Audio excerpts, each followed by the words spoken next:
हमने बड़ी एक जनरल सी फॉर्म जो है वो स्टार्ट की थी, वहां से जे से हम डिनोट कर रहे थे उस एंगुलर मोमेंटम को। ये जनरल फॉर्म हमने इसलिए स्टार्ट कर दी थी क्योंकि हमें पता है कि आगे हमने एक ऑर्बिटल एंगुलर मोमेंटम की बात करनी है और स्पिन एंगुलर मोमेंटम की बात करनी है। तो अभी हम चीज़ों को स्पेसिफाई करने से पहले, चीज़ों को जनरलाइज रख रहे हैं, हम उनको एंगुलर मोमेंटम कह रहे हैं, ठीक है। अब यहाँ पे हमने जे स्क्वायर की बात की थी, ठीक है, जो आपके पास टोटल एंगुलर मोमेंटम का स्क्वायर फॉर्म होता है। और ये जो है ये हमने कल चेक किया था कि ये कम्यूट कर रहा था जे X, J Y and J जी, तीनों components, all components of angular momentum के साथ, ठीक है। इसमें मैंने शायद आपको कोई होमवर्क भी दिया था,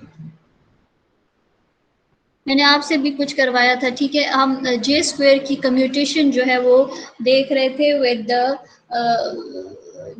जे X, J Y and J Z. और हमने ये देखा था कि हम जहाँ पे भी कम्यूटेशन जिस कंपोनेंट ऑफ एंगुलर मोमेंटम के साथ भी जे स्क्वायर की कम्यूटेशन ले रहे थे वो हमारे पास जीरो के इक्वल आ रहा था, ठीक है। जब जीरो के इक्वल आ रहा था इट मीन्स कि जे स्क्वायर जो है it commutes with J X, J Y and J Z. इसका मतलब ये हुआ कि आप साइमल्टेनियसली जे स्क्वायर को और जे एक्स वाई, या फिर जे स्क्वायर को और जे वाई को, या फिर जे स्क्वायर को और जे जेड को साइमल्टेनियसली फाइंड आउट कर सकते हैं। मगर आप ऐसे ही नहीं कर सकते, जे एक्स, जे वाई, जे जी, इन तीनों को साथ फाइंड आउट कर ले। ये तीन आपस में म्यूचुअली कम्यूट नहीं करते, J X, J Y and J Z ये म्यूचुअली कम्यूटेटिव नहीं है। इन अब आप अगर J X and J Y का कम्यूटेशन लेते हो तो वो आपके पास iota h cut into some other J component आता है, ठीक है। फॉर एग्जांपल अगर जे एक्स और जे वाई का कम्यूटेशन आप लेते हो तो आयोटा एच कट जे जेड के इक्वल आता है, ठीक है। इसी तरह जे वाई और जे जी का जो है वो आयोटा एच कट जे एक्स के इक्वल आता है, और जे जी एंड जे एक्स का कम्यूटेशन आयोटा एच एक्स जे एक्स के इक्वल आता है, ठीक है। ये इस दो बातों से कि जे स्क्वायर जो है वो कम्यूट करता है with the individual component of angular momentum, लेकिन जो इंडिविजुअल एंगुलर मोमेंटम के कंपोनेंट्स है वो आपस में एक दूसरे के साथ कम्यूट नहीं करते। इन दो बातों से मैं ये बात डिड्यूस कर सकती हूँ कि सपोज अगर मैं जे स्क्वायर और कोई भी एक कंपोनेंट ले लूँ, कोई भी एक कंपोनेंट ऑफ एंगुलर मोमेंटम ले लूँ, तो चूंकि ये कम्यूट करते हैं तो इनकी आइगन स्टेट्स जो होंगी वो कॉमन होंगी, वो एक ही होंगी, ठीक है। सपोज मैं जे स्क्वायर और जे एक्स को लेती हूँ, ये चूंकि ये दोनों कम्यूट करते हैं इसलिए इनकी आइगन स्टेट्स जो होंगी वो कॉमन होंगी, एक ही आइगन स्टेट्स होंगी, और दोनों की आइगन वैल्यूज उससे आएंगी, ठीक है। या फिर आप कोई और कंपोनेंट ले लो, जे स्क्वायर के साथ जे वाई ले लो, ठीक है। तो जे स्क्वायर के साथ अगर आप जे वाई लोगे तो इन दोनों ऑपरेटर्स की सेम आइगन स्टेट्स होंगी, और जब से वो आइगन स्टेट्स जो है आपको फिर आइगन वैल्यूज देंगी इन ऑपरेटर्स की। यहाँ पे हम ऐसे करते हैं कि बाय कन्वेंशन हम जे जी लेते हैं, ठीक है। तो हम क्या करते हैं, जे जी लेते हैं और जे स्क्वायर के साथ हम आइगन स्टेट फाइंड आउट कर लेते हैं, और फिर उस आइगन स्टेट के बाद हम आइगन वैल्यूज फाइंड आउट करेंगे। अच्छा, ये जो कम्यूट करते हैं जो ऑपरेटर्स, तो उनको हम डायगनलाइज भी साइमल्टेनियसली करते हैं। डायगनलाइजेशन का मैंने आपको बताया था कि ऑपरेटर्स को हम मैट्रिसेस की फॉर्म में जब रिप्रेजेंट करते हैं तो डायगनल वैल्यूज मुझे आइगन वैल्यूज बताता है, ठीक है, उस ऑपरेटर की। अब मैं कंसिडर मैं कोई भी कंपोनेंट ले सकती हूँ, जे जेड बाय कन्वेंशन हम यूजुअली जे जेड ही लेते हैं, आप कोई भी ले सकते हो। इधर भी हम आपकी बुक में जे जेड दिया हुआ है तो मैंने भी जे जेड कंसिडर किया हुआ है। जे जेड और जे स्क्वायर का मैं कंसिडर कर लेती हूँ, इन दोनों की जो आइगन स्टेट्स हैं वो अल्फा बीटा है, ठीक है। और मैंने in the form of vector लिखा हुआ है, स्टेट कैट वेक्टर लिखा हुआ है। इनसे जो आइगन वैल्यूज आएंगी जे स्क्वायर के लिए, जो मेरे पास आइगन वैल्यू आएगी वो एच कट स्क्वायर अल्फा आएगी, ठीक है। Let's consider, I don't know about alpha and beta, ये मैंने कोई सपोज किए हुए हैं, ठीक है। और जे जी के लिए एच कट बीटा आएगी। अच्छा, अब आप मुझसे ये पूछ सकते हो कि ये एच स्क्वायर और h cut like alpha beta की तो समझ आती है कि ये आर्बिट्ररी मेरे पास डायमेंशन लेस कॉन्स्टेंट्स हैं, क्वांटिटीज हैं, I am not knowing anything about it, quantities मैं इनको बोल देती हूँ, डायमेंशनलेस क्वांटिटीज। लेकिन एच क्यों है, एच के मैं बताती हूँ, एक्सक्यूज मी।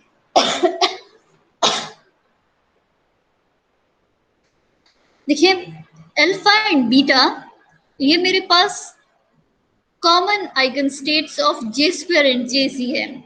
तो जब ये आइगन स्टेट्स अप्लाई होंगे जे स्क्वायर पे तो मेरे पास आइगन वैल्यू आ रही है H cut square alpha into again that eigen state, ठीक है।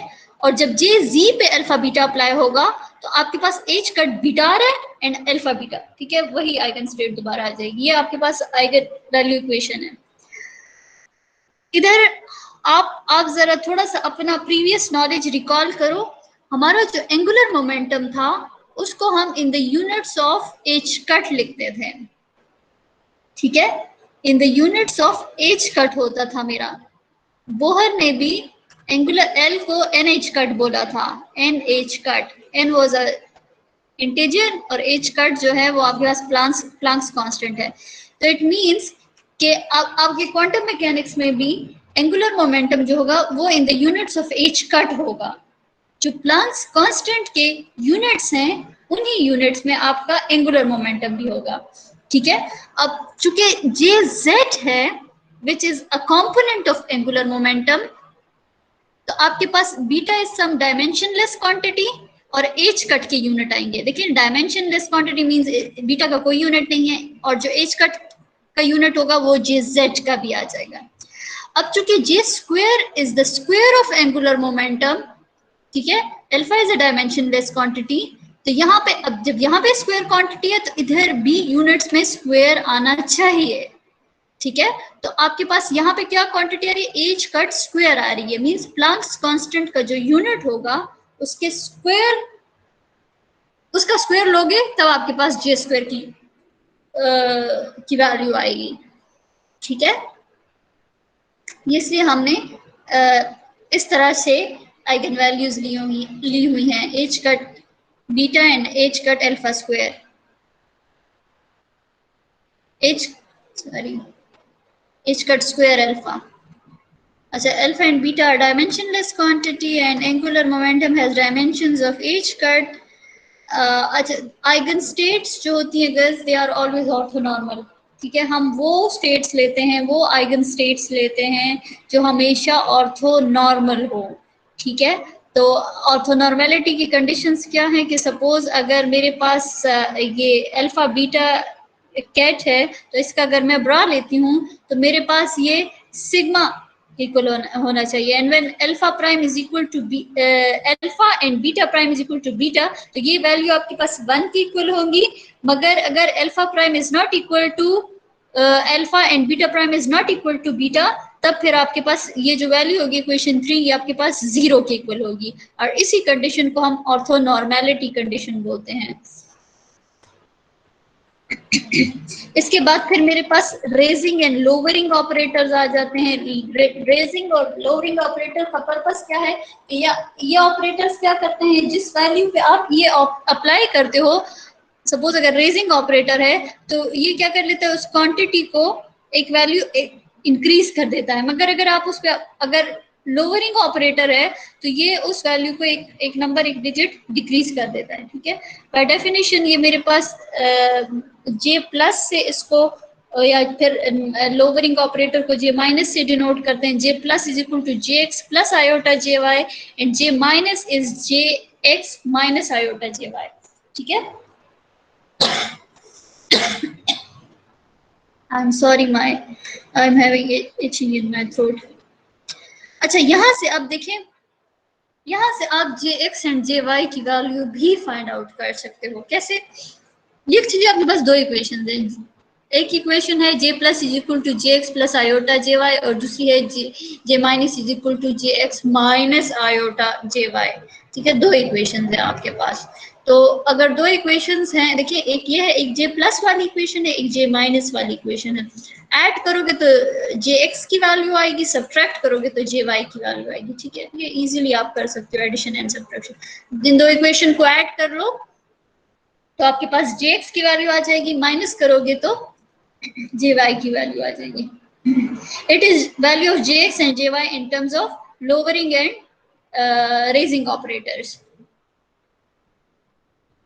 अच्छा, अब इसी वैल्यू को अगर स्क्वायर करते हो, सपोज इसको और इसको स्क्वायर करते हो, तो अदर साइड भी स्क्वायर होगी, यहाँ से 1/4 आ जाएगा और ये सारा का सारा ब्रैकेट जो है स्क्वायर हो जाएगा। क्योंकि ऑपरेटर्स है तो ऑपरेटर्स को आप कैसे, अच्छा ए प्लस बी होल स्क्वायर वाला फॉर्मूला है, ये आपके पास ए स्क्वायर है और ये लास्ट वाला बी स्क्वायर है, बीच में ये 2ab है। लेकिन 2ab को आप ऑपरेटर्स फॉर्म में ऐसे नहीं लिखते, आप 2 टाइम्स उन ऑपरेटर्स को लिख लेते हो, बट वो सीक्वेंस जो एक दफा अगर आप जे प्लस जे माइनस लिख रहे हो तो दूसरी दफा आप ये सीक्वेंस जो है ये इन्वर्ट कर लेते हो, ऑपोजिट कर लेते हो, जे माइनस जे प्लस। सिमिलरली वो जो दूसरी इक्वेशन है वो भी आपने स्क्वायर कर दी है, ठीक है। उधर आपके पास आयोटा है, आयोटा का जब स्क्वायर करोगे तो वो आपके पास -1 की इक्वल आ जाएगा, तो ये -1 is due to that iota. बाकी अंदर वही चीज है, ठीक है।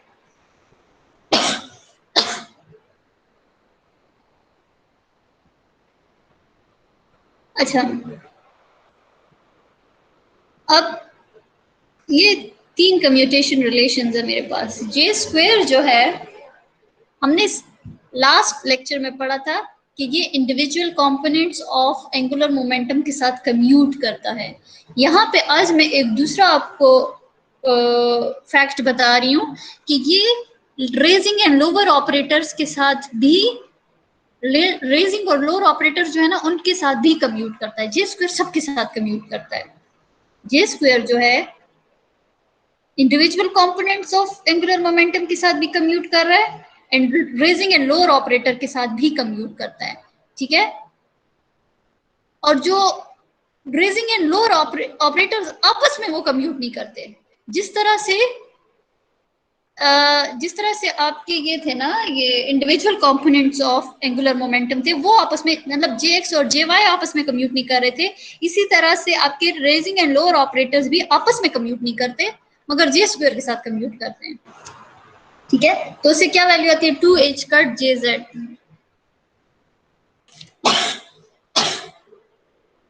जे जेड जो है सपोज, अच्छा जे जेड, अब हम चूंकि जे जेड को कर देख रहे थे ना, इसका हम आइगन वैल्यू देख रहे थे विद जे स्क्वायर, ठीक है।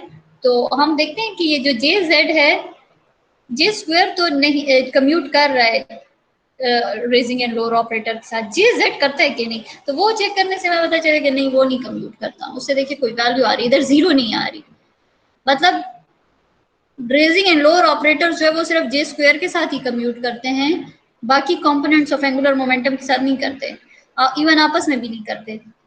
अच्छा, अब गर्ल्स ये जो इक्वेशंस है ना, ये अभी आपका क्लास वर्क है, ठीक है। मैं आपको कुछ टाइम देती हूँ, उस टाइम तक इसको अभी आप करो अभी, ठीक है। I am waiting. और मैंने ये जो आपका, अच्छा 8:30 पे आपकी ये पोस्ट, इसको मैं 8 o'clock कर देती हूँ। 8 o'clock आपकी ये पोस्ट जो है आपको नजर आएगी, ठीक है। और 8 o'clock से फिर आप इसको 1 घंटे में कर लो, 9 o'clock तक सबमिट कर दो।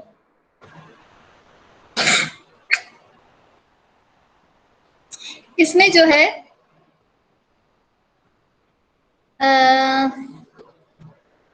यहाँ पे आप देखो, ये लास्ट 11 वाला जो है ये मैंने किया हुआ है, मैं आपको दिखा देती हूँ कैसे किया हुआ है मैंने। ये 11th वाला मैंने किया हुआ है। ये फर्स्ट 2 जो है ना गर्ल्स, एक्चुअली ये 2 नहीं है, 3 है। ये है, देखें, जे स्क्वायर कम्यूट कर रहा है with J plus and J minus, तो इट मीन्स कि आप जे स्क्वायर को पहले चेक करोगे विद जे प्लस, ठीक है। मतलब आप कम्यूटेशन बनाओगे जे स्क्वायर का विद जे प्लस, और फिर दूसरे पार्ट में आप कम्यूटेशन बनाओगे जे स्क्वायर का विद जे माइनस, ठीक है। जेटली की बुक उठाओ, उसमें जो चैप्टर 5 एंगुलर मोमेंटम का, उसमें ये दिया हुआ है, और वहां से चेक करो इक्वेशन 5.27 और 5.28 से ये सॉल्व होता है। 5.27 एंड 5.28, ये मैं इधर लिख लेती हूँ। 5.27 and 5.28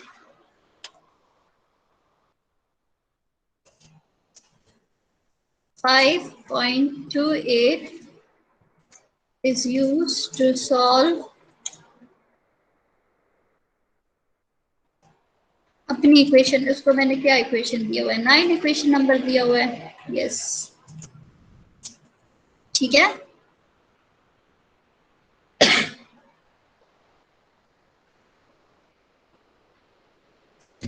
और जो इक्वेशन 10 है ये आपकी 5.26 इक्वेशन जो है उसको यूटिलाइज करोगे तो सॉल्व हो जाएगी। 5.26 for solving इक्वेशन 10। ठीक है, ये दो ये जो आपके पास इक्वेशन 9 है गर्ल्स, ये दो प्रूफ्स हैं, ये एक नहीं है। ठीक है, ये एक ही है और ये दो है। ये 11 वाला मैंने इधर किया हुआ, मैं आपको दिखा देती हूँ मैंने कैसे किया हुआ। देखिए जे जी है और अब ये भी दो ही है, ये आपके पास दो प्रूफ्स हैं। ठीक है, एक जे प्लस के साथ है, एक जे माइनस के साथ है। जे प्लस के साथ जो है प्लस एच कट जे प्लस आएगा और जे माइनस के साथ माइनस एच कट जे माइनस आएगा।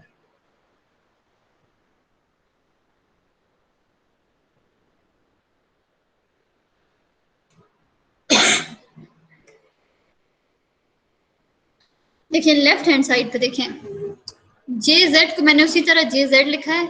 जे प्लस और माइनस को मैं कैसे लिख सकती हूँ in terms of J X and J Y. Plus के लिए मैं J X plus iota J Y लिखूंगी, माइनस के लिए J X minus iota J Y लिखूंगी। अब हम एक कंसिडर कर लेते हैं, पहले फर्स्ट प्रूफ प्लस के लिए कर लेते हैं। ठीक है, तो ये जे जी उसी तरह जे जी है और जे प्लस जो है जे X plus iota J Y. ठीक है, ये आ गया मेरे पास, मैंने प्लस वाला कंसिडर। अब कम्यूटेशन पहले इसके साथ होगी, फिर प्लस आयोटा और फिर जे जेड की कम्यूटेशन होगी इसके साथ। ठीक है, ये मुझे पता है जे जी और जे एक्स की कम्यूटेशन आयोटा एच कट जे वाई के इक्वल होती है और इसकी कम्यूटेशन जो है माइनस आयोटा एच कट जे जी के इक्वल होती है। तो माइनस और एक ये वाला आयोटा, एक इधर से आयोटा आएगा तो जे आयोटा स्क्वायर हो गया। आयोटा स्क्वायर इज -1 तो ये प्लस हो गया साइन। इसको मैं थोड़ा सा एच कट को कॉमन कर दिया। ठीक है, जे एक्स को पहले लिखे और जे वाई को बाद में लिखे। तो देखिए ये चीज मैं जानती हूँ, J X plus iota J Y is actually J plus और this is the right hand side. ठीक है, so that's it. If you have any question you can ask.